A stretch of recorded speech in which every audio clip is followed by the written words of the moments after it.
What is up, and welcome to Market Psychology 101, where we look for value in the markets when there's fear and are cautious when there's greed. Today's video, we are going to be taking a look at the stock market macro charts, indicators, as well as the Mag 7 stocks. Starting off with fear and greed, we can see that we are in fear territory and have been over the course of the last month, so nothing's really changed there. And as far as crypto, today we put in a new local low for extreme fear. So fear is not done yet for crypto. Sometimes this tends to be a leading indicator, and this thing just continues to go down. So a series of lower lows, we want to start seeing a series of higher lows like we did back in March and April, even though this was a leading indicator back then.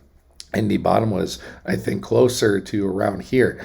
I wanted to go back to one of the charts that I found on subutrade.com. Shout out to them, one of the best macro almanac newsletters. They have a lot of different data, and yeah, that doesn't look good. But one of the things that's applicable to right now is the government shutdown is officially over. President Trump signed it. The House signed it or voted on it. It's all good to go. And overall, maybe you get a couple weeks chop, maybe up to a month, and then it tends to be green. So not saying that has to be the case, but I think what I take away from it more so is that these shutdowns really don't matter. The market did well during the shutdown, relatively speaking, and if it does well after, I just think it goes to show that what they're doing in Congress really doesn't have an immediate effect. Maybe a lagging effect, but not an immediate effect. Now, on my channel, I do talk about other Bitcoin and crypto assets. So talk about Bitcoin mining stocks, do videos on those every week. And some of you even request analysis for different altcoins. It's been fun looking at all the different unique altcoins, ones I've never even heard of before. So if you have a request for me to do TA on one of those, comment it below and I'll put out a YouTube short for it when I have the time. As far as the S&P 500, it's still bullish. This is on the daily, and it is staying above the 50. That's as low as we got to the 50-day moving average, and now it's finding support off the 20. So the next step would be just to put in a new high. Now, the next high that we could see, I think, could be an area of resistance, because when we draw out a Fibonacci retracement and take it off log, look at the Fib extensions, the 1618 is there at 69.52. So I am wondering if we're going to take 69.52 before having a little bit of a pullback. But anyways, anytime you're seeing these bounces off the 20 or the 50, you want to keep seeing new highs. If you don't start seeing new highs, then you start look for a horizontal structure. This horizontal structure here at around 66.70 could be an area to watch out for. As far as other indicators, we've been taking a look at the MACD and momentum a bit more lately. You do see that momentum. It is really high right now, and it is curling down. But because the momentum's so high, even if the MACD gets negative, as long as these moving averages stay positive, and this can go on for a while, we could get bearish divergence, but still be in the positive territory. Now, one of the charts I think is very important for you guys to look at, and that is the VIX. The VIX overall, speaking of negative momentum, I mean, that's looking pretty good for the VIX. One of the things I've been sort of waiting on is to see, are we going to get something like we saw 99 to 2000. Look at the average for the VIX here, a low of around 20, a high of around 30. That was a range for the VIX. Very volatile times, and even that, look at the momentum. It was negative there too, but then started pulling to the upside. You know what that means? As momentum comes to the upside, is that it is pulling the VIX, more volatility into the markets. That led into the bear market. So are we seeing something similar? You do see some momentum here on the VIX going from low to high. So maybe this is just a macro high or low, or a change of trend. Who knows? Too early to say now. But the VIX right now, you know, we've been ranging between 14 and the low 20s. So really not super volatile. And that tells me this market can go on for a bubble, maybe even longer than a lot of us think. So I am trying to keep this 1998 to 2000, sort of a fractal, if you will, into consideration. Again, when we hit that 40 on the Shiller P ratio, the S&P had another 25% up to go and another 400 days to go. And we just hit that. So if the S&P has another 400 days to go, that leads us into 2027, as unbelievable as that might be. Taking a look at the percent of stocks that are above their 200-day average, it is hitting support. Let's get rid of this. It is hitting support at the moving averages. So as long as it gets support, bounces up, that's a good thing. If it starts to break down, that's how you have been able to find local lows in the market. Let's go over to the United States Central Bank balance sheet. And this is the chart that shows the Fed's pivot from quantitative tightening to quantitative easing. Last time they pivoted is at the 100-month moving average. And wouldn't you know it, they're going to pivot off the 100-month again. So they've already announced that starting in December, they're going to flip from QT to QE. Judging by the look of this chart, I don't foresee it being a dramatic or drastic move like we saw in 19 or 20, but we'll see. More on that. I would expect them to try to do it gradually so they don't reignite inflation. As far as the yield spread, the 10-year minus 2-year, anytime we're uninverting, that is a time to be careful, because we'll have the bottoms of the market come after we see a spike in this. We haven't seen a spike. It's more staircasing. But again, macro-wise, I do foresee eventually getting a spike in a recession sometime in the near future, whether it be later 26 or into 27. So with the government shutdown ending, what I'm really looking forward to is the data. All the data coming out, unemployment rate, inflation, all that stuff, all the up-to-date data. We don't have that yet as far as I know. So something to keep a lookout for, because that could affect the markets. Now, crypto, you saw, was spiking down into extreme fear. And why is that? Well, you can see Bitcoin, after it lost this 200-day moving average, it came back up to it. Well, it got rejected by the 20. Didn't even hit the 200. So yesterday I did a video called the Indicator Special. I took a look at Bitcoin through many different lenses and perspectives and wanted to answer the question, is there anything that many of these indicators agree on? And I think the one thing I kept running into is there's a lot of indicators and correlations saying that we should maybe expect to move down to the low to mid 90Ks. Now, to be clear, we can get a move down to the mid 90s in here and not break the 50-week moving average. So the 50-week moving average is the dividing line between being bullish and bearish, and we can get a wick down here. We can still have candle body, hold up on the 50-week while still maintaining bullish momentum. So it's something to keep an eye on. Anyways, let's get into our Mag 7 stocks. As far as NVIDIA, we talked about this one, how it hit that 1618 fib there at 194, got above it, and now look at this, 2 dojis in a row.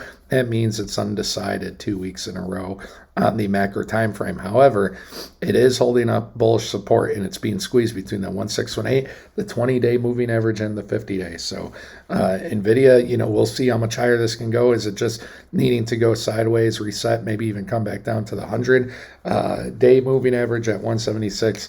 But macro-wise, the 2618 at 261, you want to know how for sure we are nearing the top of a bubble? NVIDIA getting the 261 and a 6 trillion market cap. That's how you know a bubble is for sure probably going to be popping here.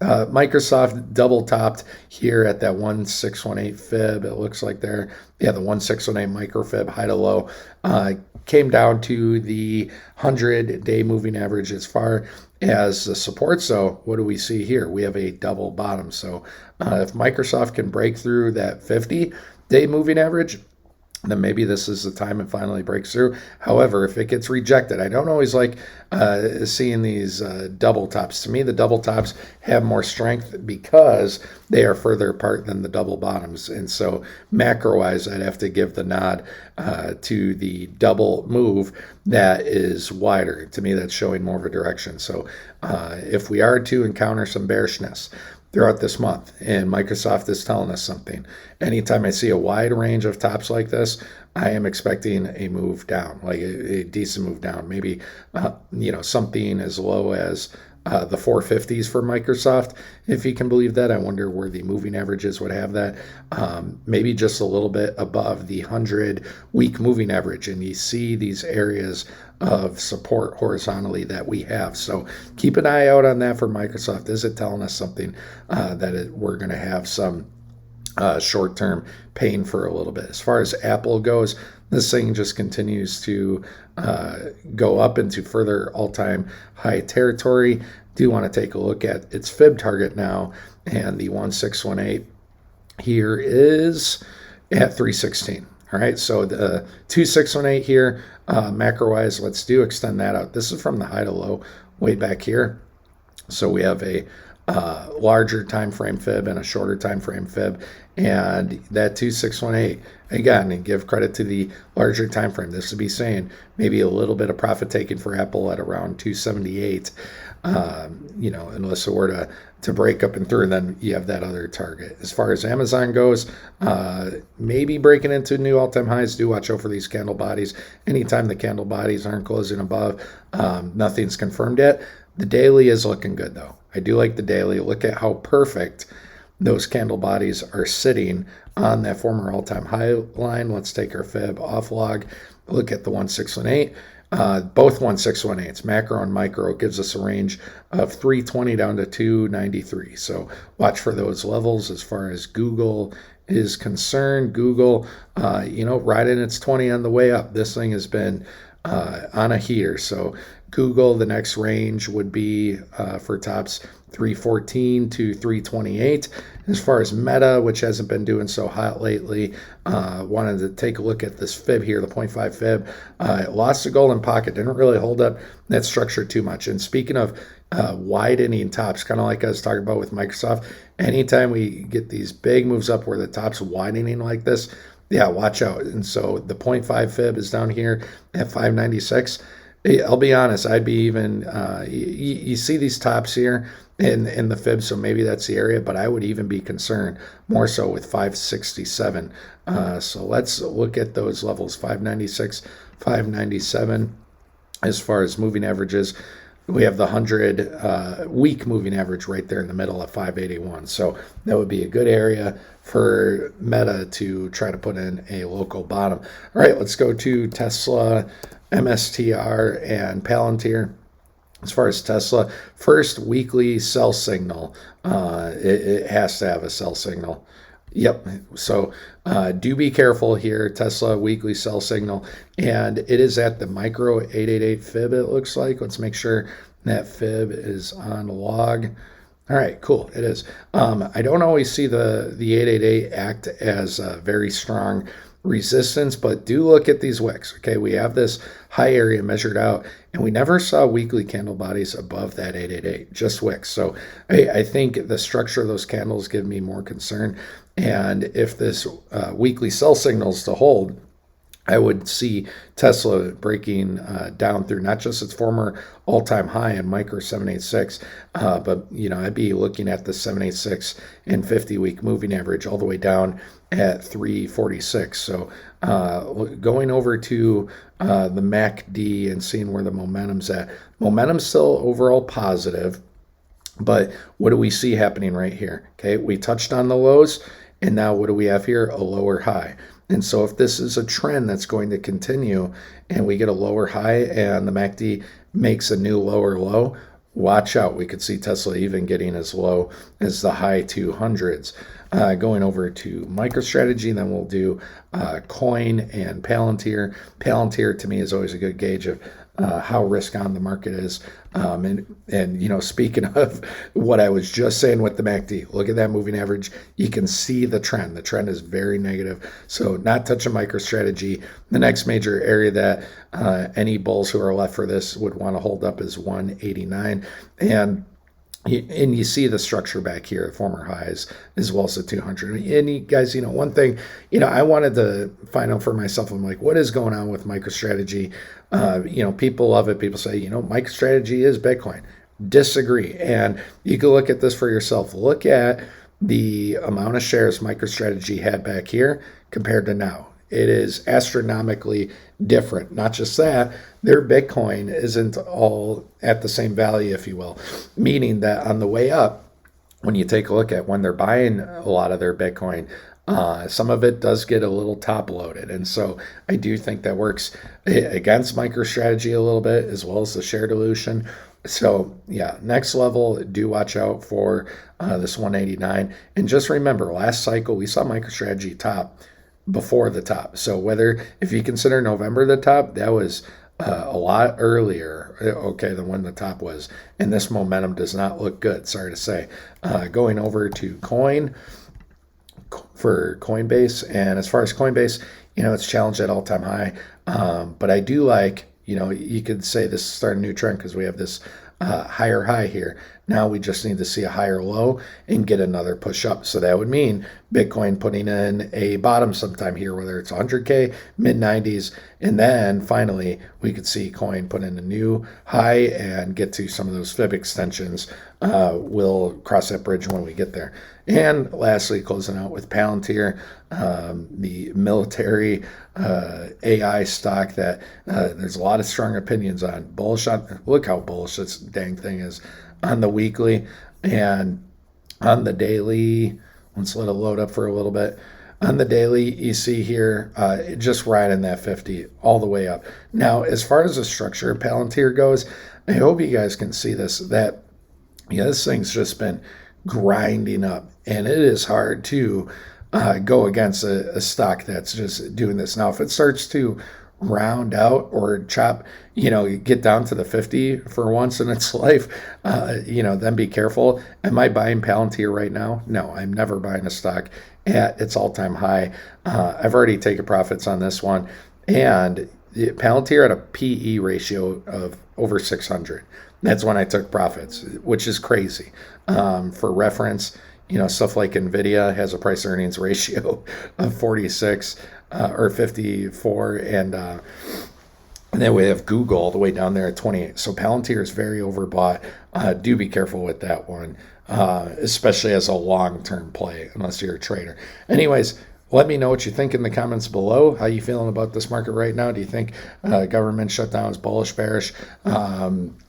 And yeah, just let me know your thoughts. Anyways, thank you so much for watching. No live stream tomorrow. Did one earlier this week. Appreciate you all being here. Have a wonderful weekend. Take care.